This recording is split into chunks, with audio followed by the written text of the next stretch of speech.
이렇게 제목을 정했습니다. 그를 믿는 자가 있느냐입니다. 그를 믿는 자가 있느냐. 대제사장들과 바리새인들이 내어뱉은 고백이자 질문입니다. 그를 믿는 자가 있느냐? 이렇게 질문하게 된 것입니다. 요한복음 7장의 마지막 부분이 오늘 우리가 나누어야 할 본문의 말씀입니다. 8월 첫째 주부터 요한복음 7장의 말씀을 나눴어요. 오늘이 6번째인데요. 요한복음 7장의 말씀을 우리가 자세히 살펴보는 지난 5주간의 시간 가운데 어떤 본문의 말씀이 여러분 마음에 남으셨습니까? 어떤 말씀이 떠오르시나요?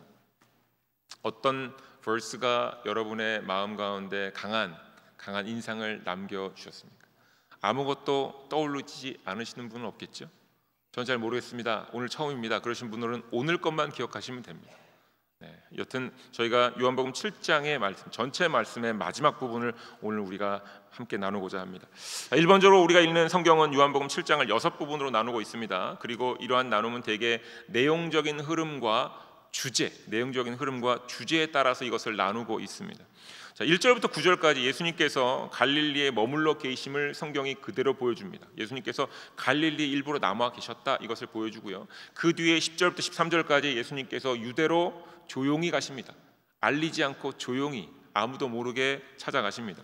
그리고는 14절부터 24절까지 성전에서 친히 사람들을 가르치는 내용이 기록되어져 있고요. 그리고 네 번째로 25절부터 36절까지는 사람들과 지도자들이 예수님에 대해서 논쟁하는 내용이 기록되어져 있습니다.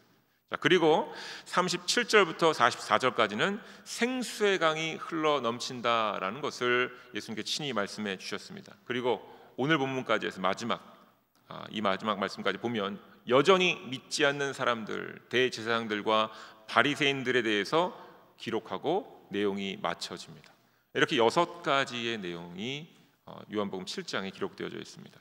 자, 내용상 흐름이 달라지고 기록된 내용의 주제가 달라지고 있기 때문에 총 6부분으로 요한복음 7장을 나누었습니다. 그런데 이 내용들을 종합해서 요한복음 7장 전체를 대표할 만한, 전체를 포괄할 만한 구절을 뽑으라고 한다면 그 구절은 몇 절일까요? 갑자기 제가 말씀드리려고 하다가 질문으로 바꿨습니다. 몇 절일까요? 네. 20몇 절 아닌데요. 네. 몇 절일까? 요한복음 7장? 네, 아닌데요. 네, 요한복음 7장 6절입니다. 6절. 네. 저희가 때에 대한 얘기 많이 나눴죠. 사실 요한복음 7장 전체를 한 구절로 표현하라고 하면 요한복음 7장 6절입니다. 함께 말씀해 보죠. 예수께서 이르시되 내 때는 아직 이르지 아니하였거니와 너희 때는 늘 준비되어 있느니라, 이렇게 말씀하셨어요. 제가 일부러 영어로도 제가 여러분한테 한번 보여드리고자 합니다. The right time for me has not yet come. For you, any time is right. 이렇게 되어 있습니다. 이게 사실 옛날 NIV 버전인 것 같고 요즘 NIV 버전 이렇게 되어 있어요. My time is not yet here. For you, any time will do. 이렇게 되어 있습니다. 자, 영어 버전과 한글어 버전의 차이가 있긴 합니다만 의미만을 살펴본다면 예수님의 때는 아직 이르지 않았고, 사람들, 즉 제자들의 때, 모든 사람들의 때는 anytime. For you, anytime will do. 언제든지, 아무 때든지, 이런 의미입니다. 자, 그런데 여러분, 언제든지 아무 때든지라는 설명에는 자율성이 부여되어 있습니다. 언제든지 아무 때든지 이게 끝이 아니에요. 그 안에 괄호를 넣어놓고 어떤 말이 들어가 있냐면 내가 원하면 어느 때든지 언제든지입니다. 구체적인 때가 아니라 내가 원한다면, 당신이 원한다면, 내가 준비가 되어 있다면 이라는 의미 안에서 anytime will do입니다. 이것이 요한복음 7장의 핵심입니다. 예수님께서 갈릴리에 머무셨던 이유는 사람들이 예수님을 죽이려 했기 때문입니다. 붙잡아서 죽이려 했기 때문입니다. 자, 그런데 보다 정확하게 말하자면 예수님은 죽음을 두려워하거나 피하신 것은 아닙니다. 그럼에도 불구하고 예수님께서는 아무렇게나 죽음을 맞이하려 하지는 않으셨다라고 이해가 가능합니다. 예수님의 죽음은 신학적으로 매우 중요한 의미가 있습니다. 예수님의 십자가에서의 죽음은 매우 중요한 의미가 있습니다. 그런데 예수님에게 있어서 사실 더 중요한 의미가 있어요. 신학적인 의미가 중요한 것은 우리한테 중요한 거고요. 예수님께 있어서 이 상황, 이 형편 가운데 정말 중요한 것은 예수님께서 죽음으로 걸어 나가는 그 과정을 보여주시는 것이 더 중요합니다.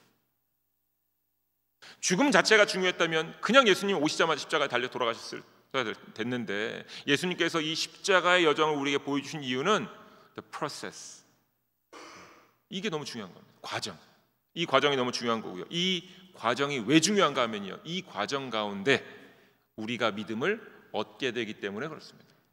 그래서 예수님께서 십자가에 오르신 과정을 다른 표현으로 하자면 믿음을 우리에게 얻게 하시는 과정이기도 합니다.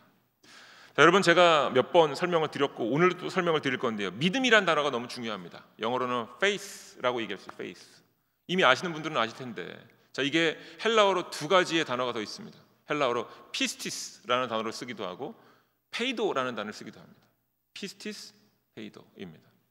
자, 이 피스티스라는 단어는 명사형으로 믿음 또는 신뢰 또는 충성입니다. 그래서 믿는다로 끝나지 않고요, 내가 정말 트러스트한다 뿐만 아니라 I have loyalty, 내가 정말로 충성심이 그 안에 있다, 이런 의미가 되기도 합니다. 자, 이 페이도라는 단어가 원래 나왔던 단어인데 이 단어의 의미는 진리에 의해서 설득되다입니다. 그리고 신뢰하게 되었다라는 의미입니다. 여러분, 믿음은요, 그냥 나는 믿어요, 나 예수님 믿어요, 하나님 믿어요, 나는 누군가를 믿어요. 사람을 의미할 때는 내가 누군가를 믿어요 할 때 내가 주체가 돼도 됩니다. 그런데 우리가 하나님을 믿는다라는 단어를 쓰려면 하나님을 믿습니다, 예수님을 믿습니다, 성령님을 믿습니다, 내가 말씀을 믿습니다라는 그 의미에는 어떤 의미가 담겨 있냐면 이 피스티스 페이도라는 단어의 의미가 들어가 있는 건데, 뭐냐면 이 말씀에 의해서 내가 설득이 되었습니다. 믿지 못할 얘기인데 내가 말씀을 읽다 보니까 이게 믿어졌습니다. 이런.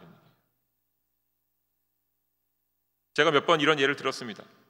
홍해의 사건, 홍해가 갈라지는 레디시 사건을 우리가 본 적이 없는데 여러분 믿으십니까? 여러분, 홍해가 갈라진 사건을 믿으십니까? 안 믿으시는 분, 안 믿으신 분은 예전에 유기성 목사님 이런 거 참 자주 하셨는데, 안 믿으신 분은 오늘 꼭 집에 가기 전에 목사님한테 저한테 찾아와서 안수기도 받고 가시라고. 저 오늘 이거 처음 해보는 건데 정말 안수기도 받으셔야 됩니다. 안 믿어지시는 분들. 왜냐하면 이게 우리가 받기 때문에 믿고 안 믿고의 의미가 아니라, 말씀을 딱 읽을 때 우리가 믿어지면 우리가 믿음을 얻은 거예요. 우리의 노력으로가 아니라 과학적으로 아니면 역사적으로 우리가 어떻게 검증을 합니까? 그런데 이게 말씀을 읽을 때, 기도할 때 믿어졌다라는 얘기는 진리이신 예수님, 하나님, 성령님에 의해서 우리가 설득이 되어진 겁니다. 이것을 단어로 믿음 이렇게 얘기하는 겁니다. 이미 벌써 헬라어로 이 단어를 썼을 때는 설득이 되어졌다라는 의미로 이 단어를 쓴 겁니다. I believe in God, 내가 하나님을 믿었다가 아니고요, 내가 하나님의 말씀에 의해서, 하나님의 인도하심에 의해서, 하나님의 섭리에 의해서 내가 믿게 되었습니다. 하나님, 그래서 믿음이 선물입니다, 이렇게 얘기하는 겁니다. 인간의 노력으로 얻을 것이 아닙니다. 아담과 하와 이후에 모든 사람들이 하나님과 함께하는 여정은 믿음을 얻는 여정이었어요. 처음부터 믿음을 가지고 시작한 사람은 없습니다. 아브라함도 그랬고 모세도 그랬고 수많은 선지자들과 예수님의 제자들까지도 모두 믿음을 얻어갔습니다. 하나님께 선물로 받았고 그 믿음이 성장되어져 나갔습니다. 어느 누구도 스스로 믿음을 얻은 경우는, 또한 스스로의 노력으로 믿음을 얻은 경우는 없습니다. 스스로의 노력으로 믿음이 성장되는 경우도 없습니다. 개인의 노력으로 믿음이 성장되지 않습니다. 하나님의 인도하심 가운데 온전히 따라야만 믿음은 성장됩니다. 모두가 하나님, 예수를 믿는 여정 속에서, 믿음을 얻는 과정 속에서 하나님께 설득되어진 겁니다. 그런데 이렇게 되니까 마음이 평안해. 하나님께서 인도하시는구나. 내가 원하는 상황은 아닌데 참 평안하다. 참 세상은 알지 못할 텐데, 세상의 수많은 사람들은 알지 못할 텐데 내가 하나님을 믿게 되었고 그 믿음 때문에 이 모든 게 받아들여지는구나, 이렇게 되는 거예요. 하나님의 섭리, 뜻과 인도하심을 우리가 신뢰하게 되는 겁니다. 내가 원하지 않는 길인 것 같은데 그 길로 갈 수 있는 담대함이 생깁니다. 왜냐고요? 우리가 믿음을 선물로 얻었고 하나님의 진리 가운데 설득이 되어져 있기 때문에 그렇습니다. 어느 누구도 스스로 노력해서 또는 가만히 있다가 믿음이 생겨난 경우 없다고 말해도 거짓말이 아닙니다. 맞는 얘기입니다. 자, 하나님과 동행하여서 이 땅에서 죽지 않고 들어 올려진 사람이 있습니다. 누구입니까? 에녹이죠. 에녹. 자, 에녹은 처음부터 믿음이 있었다고 말하고 싶으신가요? 절대로 그렇게 말씀하실 수 없을 겁니다. 그럼에도 불구하고 고민하시는 분들이 있다면 잠깐 그의 이름에 의미를 여러분이 들어보시면 알 수 있습니다. 에녹이란 이름의 의미는 헌신하다, 훈련시키다, 시작하다입니다. 다시 말하면 에녹이란 이름 자체에 이미 과정이 내포되어 있는 겁니다. 더욱이 창세기 5장 21절부터 24절의 말씀을 보면 에녹이 65세에 무드셀라를 낳고 그리고 300년 동안에 하나님과 동행하며 자녀를 낳았다라는 기록이 있어요. 다시 말하면 하나님께서 그를 이후에 데려가셨다고 기록은 되어 있지만 적어도 에녹은 300년 이상 하나님 동행하면서 믿음의 여정 과정을 경험했다라는 겁니다. 자, 다시 요한복음 7장 6절로 돌아가서 예수님의 때가 아직 이르지 않았다라는 의미는 죽음 자체에 대한 때를 말하는 것보다 죽음의 과정에 대한 의미를 기억하라는 말씀입니다. 예수님께서 내 때는 아직 되지 않았다라는 얘기는 지금 내가 이 걷고 있는 모든 과정들이 너희들에게 도움이 될 것이다. 아직 십자가에 오를 때가 되지 않은 이유는 내 이 과정을 통하여서 너희들의 생각 가운데 하나님의 진리를 알 수 있도록 기회를, 과정을, 여정을 함께 걷기 위함이다. 이런 의미이죠. 예수님께서 죽음을 당하시는 과정을 온전히 보여주시면서 이 과정 속에 사람들에게 믿음을 얻도록 때를 기다려주시는 겁니다. 누구의 때? 우리의 때, 사람들의 때를 기다려주시는 것이죠. 그러나 동시에 사람들에게 이렇게 말씀하십니다. 너희 때는 늘 준비되어 있느니라. For you anytime is right. 또는 For you anytime will do. 이렇게 말씀하시는 거예요. 자, 여러분, 제가 지금 이렇게 설명을 드렸는데 혹시 조금 이상하다라고 생각이 안 드셨나요? 제가 중요한 얘기가 시작되면 말이 빨라집니다. 지금 살짝 템포를 늦춰야 될 때 여담입니다. 제가 일부 예배 때는 이런 얘기 안 했는데 제가 예전에 유재석 같다라는 얘기를 좀 들은 적이 있습니다. 이게 설교 시간에 할 얘기인지 모르겠지만 왜냐하면 말을 막 빨리 하기 시작하면 유재석하고 비슷한 모습이 보인대요. 한동안 말이 제가 굉장히 빨랐을 때가 있었거든요. 그때는 노홍철 같다는 얘기 들었어요. 이것도 교회를 밖에서 들은 얘기가 아니고 교회 안에서 들었던 얘기예요. 그만큼 중요한 얘기가 있으면 막 저도 모르게 막 설명을 막 하고 막 말을 붙여서 막 빨빨빨빨 이렇게 합니다. 제가 정말 그렇게 보이진 않을지 모르겠지만 여튼간에 그런 소리를 들었어요. 그래서 지금도 말이 좀 빨라진 것 같아서 조금 한 템포 천천히 가도록 하겠습니다. 자, 예수님께서 당신의 때는 아직 오지 않았다 말씀하셨어요. 그때는 과정에 대한 얘기를 하시면서 말씀하신 거고요. 우리에게는 야, 그런데 너희들의 때는 지금이다 이렇게 얘기하셨거든요. Anytime. 자, 뭔가 좀 이상하지 않나요? 이 설명 가운데 뭔가 이상하지 않습니까? 예수님께서 말씀하신 나의 때는 아직 이르지 않았다라고 말씀을 하시면서 예수님은 죽음 자체보다 과정을 말씀하셨는데 이렇게 말씀하신 이유는 사람들에게 믿음을 얻게 하려고 그 과정을, 하나님의 섭리를 그 가운데 이해하고 설득되어지는 과정이 필요하기 때문에 내 때는 아직 오지 않았다라고 말씀을 하셨는데 갑자기 사람들에게는 근데 너희들 때는 지금이야 이렇게 얘기하신 거예요. 왠지 느낌에 우리도 믿음의 여정이 과정이 더 필요한 거 아닙니까? 이렇게 느낄 수 있잖아요. 예수님께서는 당신의 때는 아니라고 그러고 왜 우리 때는 지금이라고 얘기합니까?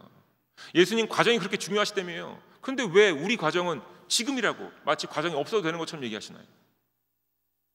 뭔가 좀 다른 뉘앙스를 가지고 있죠. 자, 이것이 딱 들을 때 뭔가 좀 이상한데? 이렇게 느끼셨다면 성경을 여러분들이 나름대로 고민을 하신 겁니다. 자, 스스로의 노력으로 믿음을 얻을 수 없다고 설명을 드렸습니다. 하나님의 섭리에 설득되는 것이 스스로의 노력으로는 되지 않은 것이라는 설명을 드렸기 때문에 시간이 필요한 것처럼 우리가 이해가 됩니다. 우리의 믿음 자체가. 자, 그런데 예수님 말씀을 보면 너희 때는 늘 준비되어 있다라고 기록되어 있으니 믿음을 얻기 위해서 긴 시간이나 설득의 과정이 필요하지 않을까라는 생각이 듭니다. 자, 그런데 여러분 앞서 말씀드린 그 설명을 기억하시면 좋겠습니다. 늘 준비되어 있느니라 라는 말씀 속에 anytime will do 라는 말씀 속에 어떤 조건이 들어가 있다고요?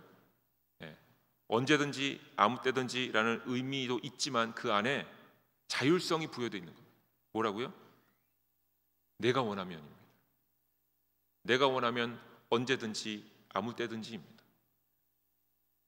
내가 원하는 때라면 언제든지라는 의미 속에는 내가 원하지 않으면, 내가 만약 거부한다면 시간은 길어질 수 있음을 암시하는 거예요.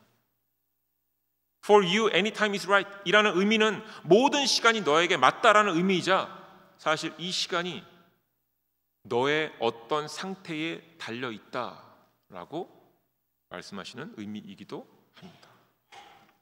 누군가는 5년이라는 시간이 필요하기도 하고요. 누군가는 10년이라는 시간이 필요하기도 하고, 누군가는 3년이라는 시간이 필요할 있고요. 또한 누군가에게는 1년 만에 해결될 수도 있습니다. 마태복음 말씀 함께 보죠. 19장 30절. 그러나 먼저 된 자로서 나중되고 나중된 자로서 먼저 될 자가 많으니라. 어떤 경우에는 먼저 되는 것 같은데 나중된다고 합니다. 자, 마태복음 20장 16절입니다. 이와 같이 나중된 자로서 먼저 되고 먼저 된 자로서 나중되리라. 나중됐는데 갑자기 결과를 놓고 봤더니 먼저 됐다라는 겁니다. 자, 예수님께서 하신 말씀의 의미는 사람마다 다르다라는 것을 전제합니다. 그리고 이러한 다름은 과정에 대한 의미이기도 합니다. 믿음을 얻고 성장해 나가는 과정, 하나님의 인도하심과 섭리에 설득되어가는 과정은 사람마다 다르다라고 말씀해 주신 겁니다. 그리고 더욱 중요한 포인트는 믿음을 얻는 과정이 다른 이유입니다. 원인입니다. 먼저 된 자가 나중되고 나중된 자가 먼저 되는 과정이 다른 이유, 그 원인은 누가 언제 자신의 것을 포기했느냐입니다. 누가 언제 자신의 것을 내려놓았느냐가 기준이 됩니다. 언제 예수님 앞에서 모든 것을 내려놓았는가, 이것이 anytime will do가 이루어지는 조건입니다. 너희 때는 늘 준비되어 있느니라는 말씀 속에 너희가 원하면 언제든지라는 의미가 있듯이 예수님은 사람들과 만나서 지속적으로 말씀을 하셨고요, 그들을 가르치십니다. 또한 이적을 보여주셨고요, 그들의 잘못된 이해를 바로잡아 주십니다. 그 가운데 그들을 설득하고 계신 거예요. 사람들은 예수님의 모든 것을 보고 들으면서 여전히 딜하고 있습니다. 자신의 것을 지켜내려고 예수님과 딜합니다. 그 가운데 누구는 먼저 내려놓고, 누군가는 나중에 내려놓고, 누군가는 여전히 붙잡고 내려놓지 않고 있어서 설득이 되지 않습니다. 목사님, 제 믿음이 정말로 좋아지길 원합니다. 사도 바울이 예수님을 만난 것처럼 저도 그렇게 예수님을 만나서 믿음이 정말 깊어지고 믿음 가운데 큰 사람이 되길 원합니다. 어떻게 하면 되겠습니까? 저도 몰라요. 저도 모릅니다. 중요한 것은 하나님과 이 문제를 해결하셔야 됩니다.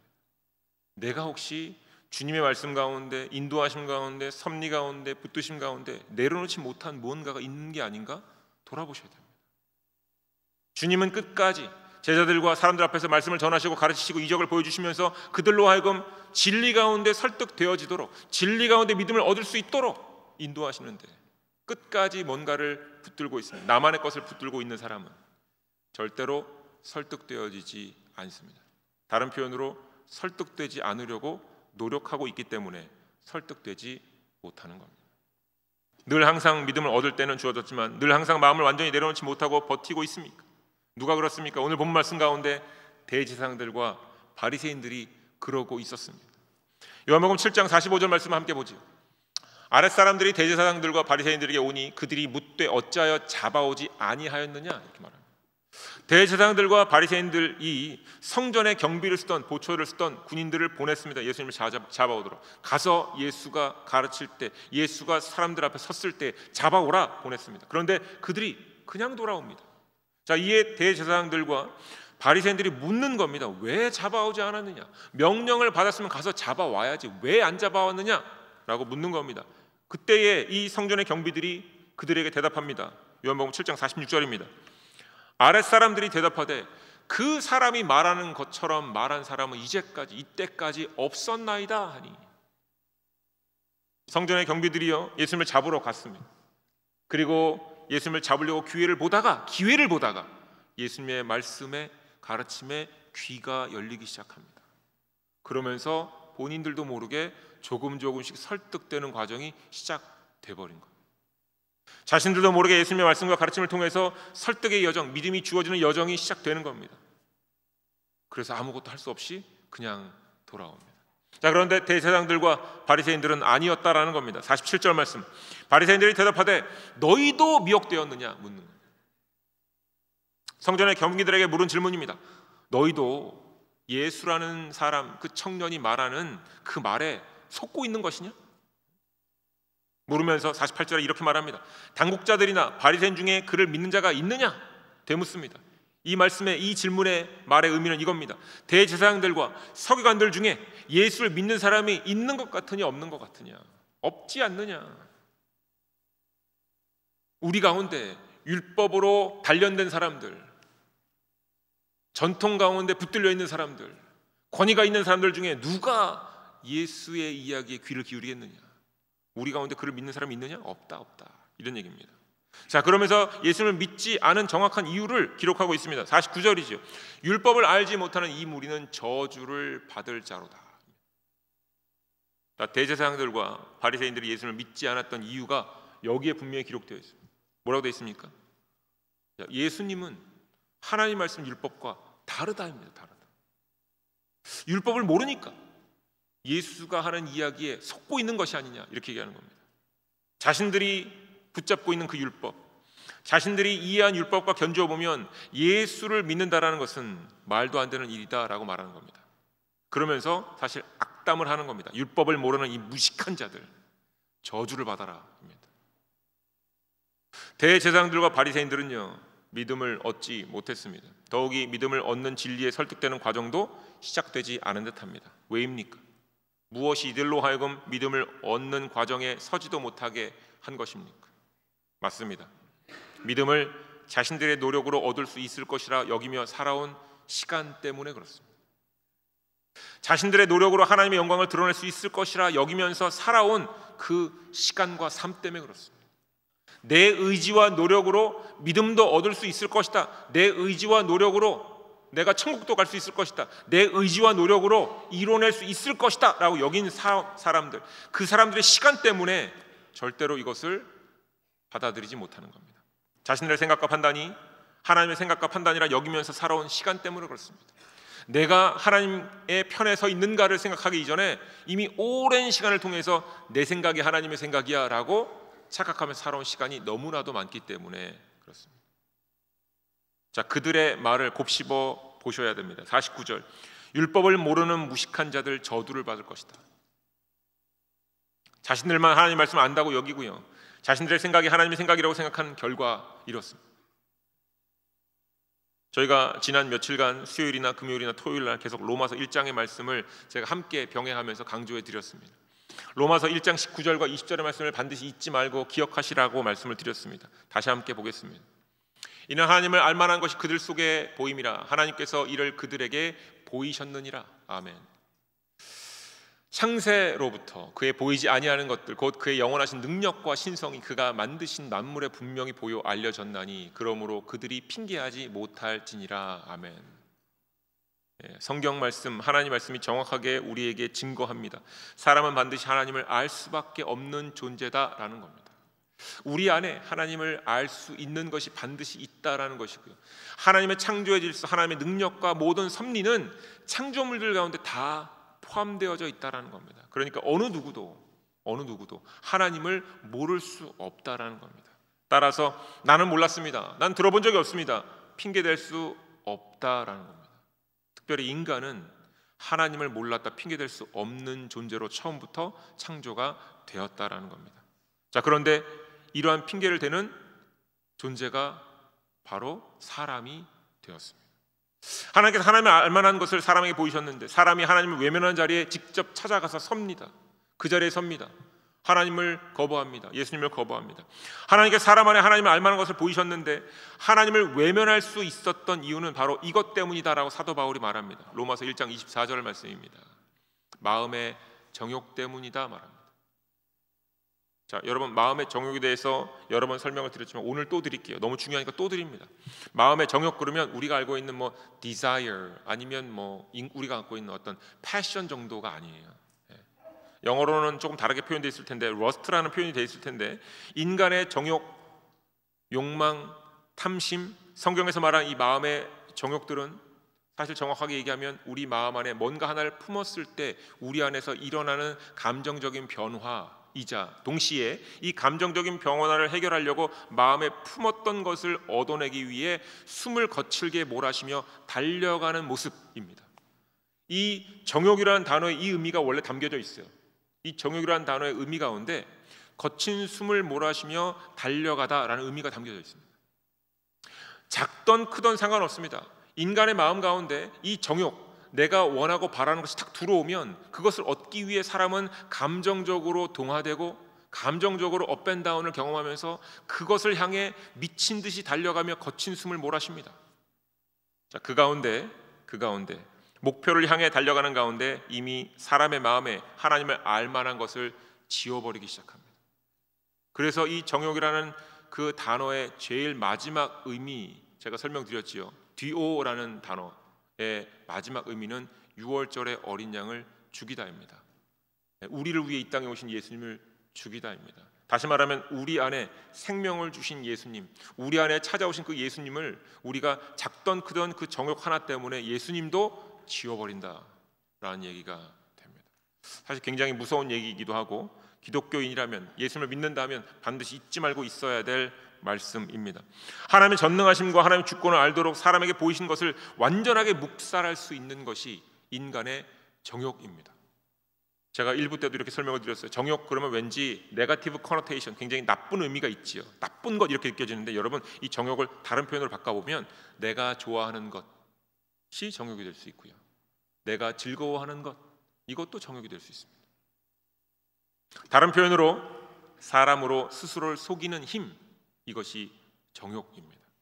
더욱이 이러한 정욕의 결과는 이와 같다라고 말하고 있습니다. 로마서 1장 25절 말씀.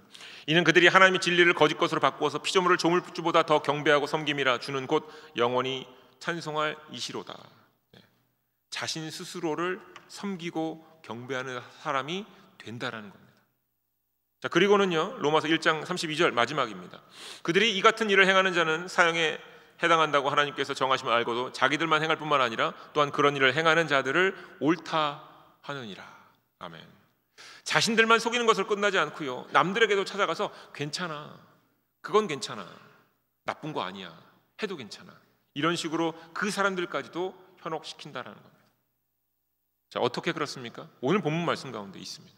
어떻게 이 일들이, 인간의 정욕이 어떻게 예수님을, 하나님을 철저히 지워버리는지 오늘 본문 말씀 가운데 있습니다. 오늘 본문 말씀 가운데 대제사장, 제사장과 바리새인들이 뭐라 합니까? 율법, 하나님의 말씀을 들먹이면서 사람들을 속입니다. 그들의 위치, 자리를 보십시오. 그들의 가장 큰 목적은 하나님의 말씀을 지킨다라는 명분이 있을지 몰라요. 하지만 자신들의 자리를 지키고자 힘쓰고 있습니다. 따라서 예수님은 자신들의 권위와 자리를 위협하는 존재이기 때문에 죽어야 마땅한 존재입니다. 하나님의 말씀 때문이 아니에요. 대제사장들과 바리새인들을 위협하는 것 같으니 죽어야 된다는 겁니다. 자, 이에 그들 가운데 한 명인 니고데모가 갑자기 말을 꺼냅니다. 요한복음 7장 51절. 우리 율법은 사람의 말을 듣고 그 행한 것을 알기 전에 심판하느냐. 니고데모가 예수님을 찾아간 적이 있지요. 그는 이미 벌써 믿음을 얻는 여정이 시작되었지요. 그는 진리 가운데 설득되고 있는 사람입니다. 그가 하는 얘기입니다. 우리 율법은, 하나님께로부터 받은 우리 율법은 사람의 말을 듣고 그 행한 것을 알기 전에 심판하느냐. 하나님의 말씀 율법, 우리가 성경 말씀을 보면요, 하나님께서 말씀을 주실 때 심판을 경고, warning first입니다. 경고를 먼저 하시고 말씀으로, 그 뒤에 정말로 그와 같은 일을 행할 때 심판하시죠. 하나님께서 심판하신 뒤에 사실은 이것 때문에 너희들 혼내서 이렇게 얘기 안 하세요. 먼저 워닝을 주시고 심판하셨습니다. 다시 말하면 하나님께서도 말씀을 주신 이유는 제대로 바른 길로 가라, 하나님의 뜻을 헤아려라, 하나님 뜻 가운데 거하라, 그러면 이 심판이 너희를 피해갈 것이다, 이렇게 말씀하시는 거예요. 그 율법을 받은 이들이 예수님을 그냥 심판해 버리는 거예요, 하나님의 말씀을 빌미로. 그런데 니고데모는 정확하게 하나님 율법을 아는 거지요. 사람의 말을 듣고 그 행한 것을 알기 전에 심판하냐? 하나님도 그렇게 하지 않으셨는데 왜 너희들이 그렇게 하려고 그러느냐, 이렇게 말하는 겁니다. 하나님께 주신 율법은 사람을 살리기 위한 말씀이었는데 이것을 자신들의 자리를 지키고 권위를 지키려는 이들에게 니고데모가 말하는 겁니다. 한 사람, 예수 청년, 그의 말과 행동이 어떻게 같은지 다른지도 확인해 보지 않고 함부로 평가하는 것이 하나님의 뜻이냐, 이렇게 지적하는 겁니다. 그런데요, 사람의 정욕이 그 사람을 속이고 그들의 삶을 망쳐버린다라고 로마서가 말하고 있는 것처럼 예수님의 말과 행동을 보니 그렇지 않음을 깨달아야 하는데, 그런데 깨닫지 못한다라는 겁니다. 대제사장들과 바리새인들은 자신들 안에 자신의 정욕이 있으니까 안 보이는 겁니다.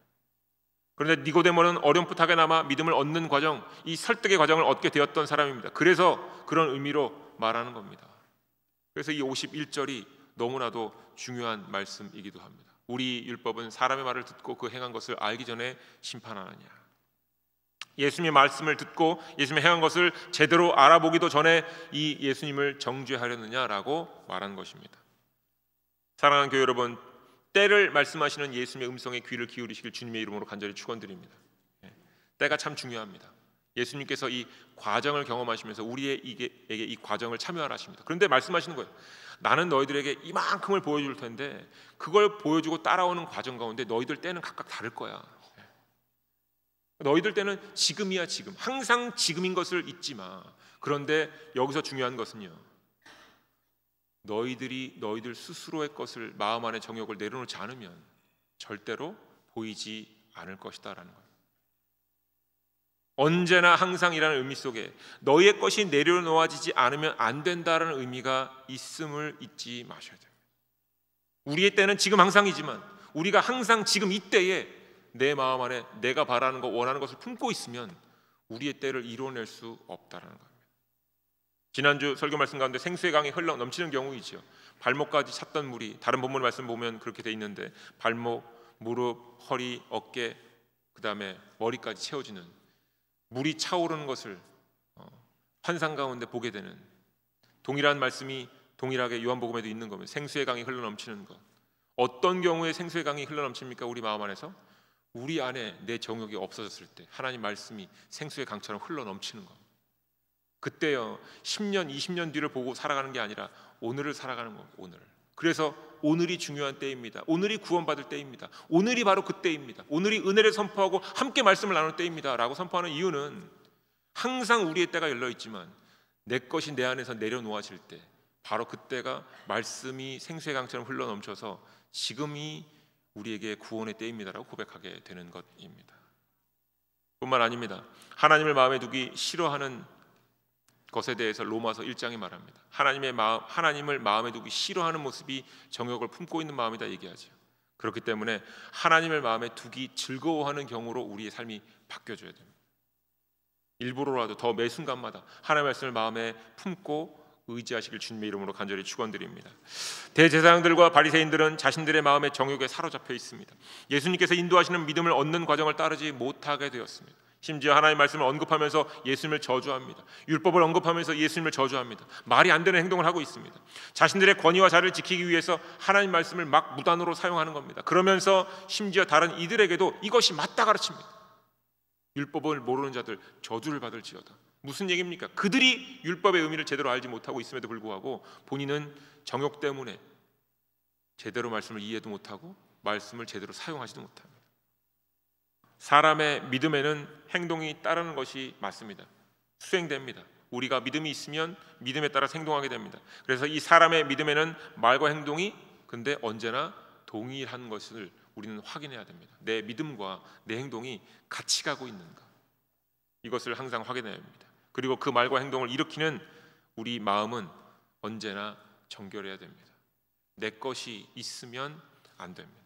이것이 요한복음 7장 전체의 핵심이자 로마서 1장의 핵심이기도 합니다. 오늘의 본문 말씀의 마지막에 니고데모의 모습을 통해서 하나님께서는 우리에게도 어느 정도 변화를 얻고 있는지를 살피라 말씀하십니다.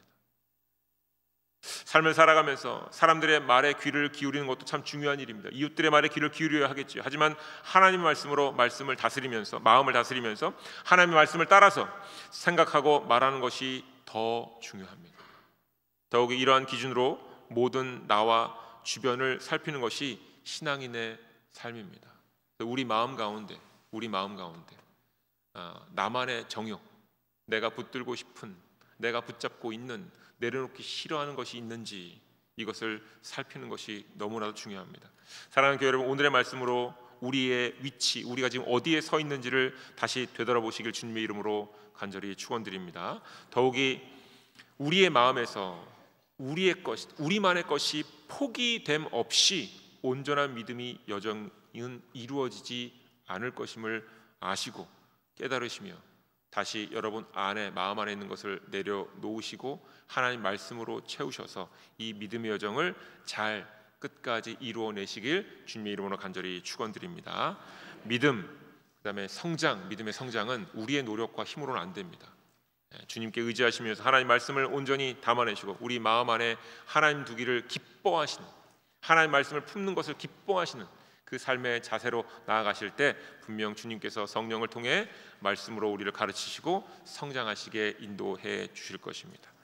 감사합니다. 이 말씀을 가지고 한 주 하루 승리하시는 모두가 되시길 주님의 이름으로 축원드립니다. 기도하겠습니다. 사랑의 하나님 감사합니다. 하나님 감사합니다. 혹 우리의 마음에 내가 원하는 것,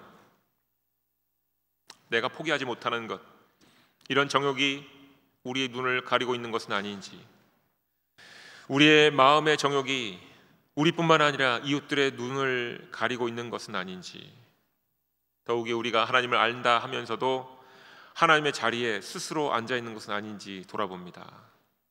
예수님께서 말씀하셨습니다. 너희 때는 늘 준비되어 있다 말씀해 주셨습니다. 이 예수님 말씀 속에 언제든지 아무 때든지 너희 스스로 할 수 있다라는 생각을 조심하라라는 그 음성을 온전히 우리가 듣게 하여 주시옵소서. 언제든지 아무 때든지 주의 인도하심 가운데 나는 죽고 예수로 살겠노라라는 고백이 터져나오게 하여 주시옵소서. 내 안에 하나님 말씀을 붙들 때에 생수의 강이 흘러넘치는 것뿐만 아니라 하나님의 인도하심과 섭리 가운데 하나님을 밝히 알고 진리 가운데 진리를 선포하는 하나님의 백성이 될 것을 믿습니다. 하나님, 이것이 우리에게 주어진 사명이자 우리가 나아가야 할 방향이오니 어떤 상황 속에서도 항상 하나님께 묻고 하나님을 온전히 품으며 하나님께서 허락하신 말씀 가운데 우리의 말과 행동을 조심하게 하여 주시옵소서. 그것이 우리가 오늘 살아가야 할 이유와 목적이자 우리에게 맡겨진 사명입니다. 이것을 온전히 이루어내는 모든 이들에게 하나님 믿음의 성장을 이루어 주시고 또한 하나님께 주시는 믿음의 장성한 분량에까지 자라나는 하나님의 놀라운 역사를 친히 증거하는 하나님의 백성들 되게 하여 주시옵소서. 모든 걸 주님께 맡겨드리오며 예수님의 이름으로 기도드립니다. 다 함께 일어나셔서